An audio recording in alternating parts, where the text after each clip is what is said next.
Welcome to my YouTube channel গিরন ভাই হজরত। বেশি সংখ্যক মানুষই নিজের মতটাকে শ্রেষ্ঠ বিলা ভাবে। মানুষ তখনই নিজের মতটাকে শ্রেষ্ঠ বিলা ভাবে যখনই তার মনের মাঝে শয়তানে বাসা বাঁধে। আর যখনই সে শয়তানের সাথে বন্ধু বানাবে তখনই তার ভালো মন্দ বিচার করার ক্ষমতাটা শয়তানের পকেটে ধার দেবে। নিজের মতটাকে তুমি শ্রেষ্ঠ ভেবো না। যখন তুমি নিজের মতটাকে শ্রেষ্ঠ ভাববে তখন শয়তানে তোমার ওপরে চান্স পাবে। মনে রাখবেন, শয়তানে কখনো মানুষকে ভালো কাজ করতে সাহায্য করে না, শয়তানে সাহায্য করে খারাপ কাজ করতে। এমনও তো হতে পারে আপনি যেটা ভেবেছেন, আপনি যেটা কাজ করতে চলেছেন সেটা আপনার মতো ভালো হতে পারে, কিন্তু মানব সমাজে সেটা ভালো নাও হতে পারে। কেবল আপনার মতে ভালো হলে হবে না, লোকের মতে ভালো হতে হবে। যখন লোকের মতে আপনার কাজটা ভালো হবে তখনই আপনার মতটাকে শ্রেষ্ঠ বিলা ভাবতে পারবেন। পৃথিবীতে পাগল লোকেরাই কিছু করতে পারে, পাগল লোকেরাই পৃথিবীটাকে জয় করতে পারে। একজন সাধারণ মানুষ কখনো পৃথিবীটাকে জয় করতে পারে না। পৃথিবীর যত সাকসেসফুল মানুষ আছে প্রত্যেকজন এক একজন পাগল ব্যক্তি। আপনি কি ভেবেছেন আমি মেন্টালি পাগলের কথা বলছি?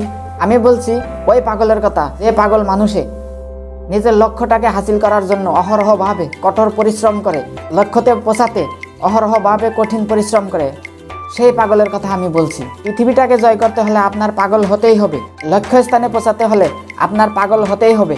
আপনি যদি পাগল হয়ে না যান তাহলে আপনি লক্ষ্যস্থানে পৌঁছাতে পারবেন না। পৃথিবীর সর্বকনিষ্ঠ Nobel prize winner Malala Yousafzai একজন পাগল ছিল বিলাই। অবহেলিত শিশু মেয়েদের পড়াশোনার জন্য সংগ্রাম করে তালিবানের জমদূত গুলি মাথা পেতে নিয়েছিল। গুলি ওনারাই মাথা পেতে নেবে যারা দেশের জন্য পাগল হয়ে যায়, যারা অসহায় মানুষকে সহায় করার জন্য পাগল হয়ে যায়। কণ্ঠস্বর ভারী হওয়ার জন্য রেডিও স্টেশন থেকে বের করে দেওয়া হয়।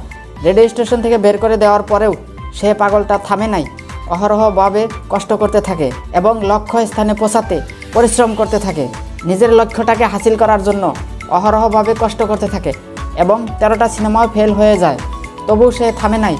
একদিকে ফেইলর হয়ে যেত আর একদিকে লক্ষ্যস্থানে পৌঁছাতে কঠোর পরিশ্রম করতে থাকতো। কষ্ট করে করে আজ সে মেগা স্টার, তার নাম অমিতাভ বচ্চন। লক্ষ্যস্থানে পৌঁছাতে পাগলের মতো ছুটতে হবে, কঠোর পরিশ্রম করতে হবে যাতে লোকে আপনাকে পাগল ভিলা কয়। বিশ্ববিখ্যাত সিরিজ হ্যারি পটারের নাম আমরা সবাই শুনেছি। হ্যারি পটারের জনক জে.কে. রোলিং। জে.কে. রোলিং এই হ্যারি পটার লিখতে অনেক পরিশ্রম করতে হয়েছিল, অনেক কষ্ট করতে হয়েছিল এবং সে তার প্রথম বুকটা পাবলিশ করার জন্য পাবলিশারের দুয়ারে দুয়ারে ঘুরত এবং 12টা পাবলিশারে তার সেই কিতাবটা পাবলিশ করার দায়িত্ব নিচ্ছিল না, তবু সে থামেনি। অহরহভাবে অগণিতভাবে কষ্ট করতে থাকতো এবং শেষ পর্যন্ত 13 নাম্বার পাবলিশারে তার সেই বুকটা পাবলিশ করার দায়িত্ব নিয়েছিল। যদি সে তার বুকটা পাবলিশ করার জন্য পাগল না হইতো তাহলে আজ সে পৃথিবীটাকে চমকে দিতে পারতো না। তার সিরিজ হ্যারি পটারে আজ পৃথিবীটাকে চমকে দিতে পারছে এবং তার নাম বিশ্বর ভিতরে জাকতজিলিকা হয়ে গেছে। এই হ্যারি পটার সিরিজ নিয়ে অনেক সিনেমাও হয়েছে। লোকে আপনার কাজটাকে নিয়ে কত ঠাট্টা মশকরা করে থাকতে দেন, সেটাকে নিয়ে আপনি কখনো মাথা ঘামাবেন না।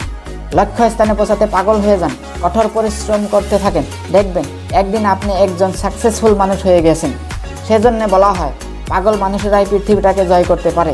বন্ধুরা, আমার এই চ্যানেলটা যদি এখন পর্যন্ত সাবস্ক্রাইব করেন নাই তো জলদি সাবস্ক্রাইব করে দেন। আর যদি ফেসবুকে দেখছেন তাহলে আমার এই পেজটা ফলো করে দেন। ধন্যবাদ।